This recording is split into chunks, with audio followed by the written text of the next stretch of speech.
दापोलीत वीज संकटावर नागरिकांचा प्रचंड संताप। भाजपच्या नगरसेविका जया साळवी यांनी महावितरणच्या अधिकाऱ्यांना विचारला जाब। दापोली तालुक्यात गेले 4 दिवस लाईट नव्हता। एकीकडे मुसळधार पाऊस आणि दुसरीकडे संपूर्ण दापोली तालुका अंधारात होता। त्यामुळे दापोलीकरांवर मोठं संकट ओढवलं होतं। या वीज संकटामुळे दापोली तालुक्यातील नागरिक प्रचंड मेटाकुटीस आले आहेत। अखेर मंगळवारी भाजपच्या वतीने महावितरण कार्यालयावर मोर्चा नेण्यात आला। यावेळी भाजपच्या नगरसेविका जया साळवी यांनी महावितरणच्या अधिकाऱ्यांना चांगला जाब विचारला। हे प्रश्न एकाएकी आलेत का? नाही आले। 2-3 महिने तुमच्याकडे सतत नागरिक येत आहेत, काहीतरी कशातरी कारणाने येत आहेत, पण सडलेले पोल आहेत, वीज पुरवठा खंडित होतोय, तुमच्याकडे व्होल्टेज नाहीये। हे 2-3 महिने सतत चालू आहे। पावसाळा गेल्या वर्षीपेक्षा 1 महिना लेट आलाय।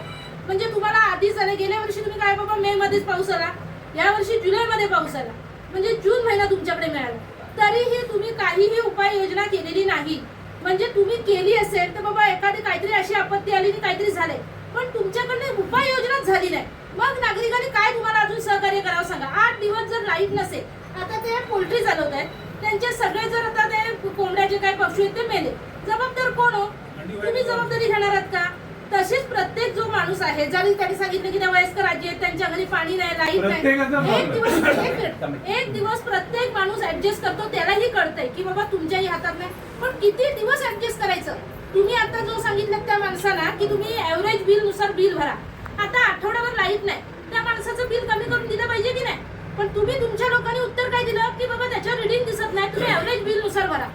किती नागरिकांनी सहन किती करायचं? पण तुम्ही एक जर बिल थकीत राहिला तर कधी फोनवरून कापून जातात। त्या घरच्या आजीला भीती असते, मुलगा इथे नसतो, तो नोकरीसाठी बाहेर असतो, म्हणून ती पहिला घरातले जिन्नस भरत नाही, पहिलं तुमचं लाईट बिल भरते। आणि जर तिच्याकडे लाईट नाही तर कोणी बरं उद्या ह्या जे काय गावात पाणी भरतंय, कोणाच्या घरी पाणी भरतंय, काय होतंय? आणि अशा अवस्थेत जर लाईट नाही तर ह्याला जबाबदार कोण?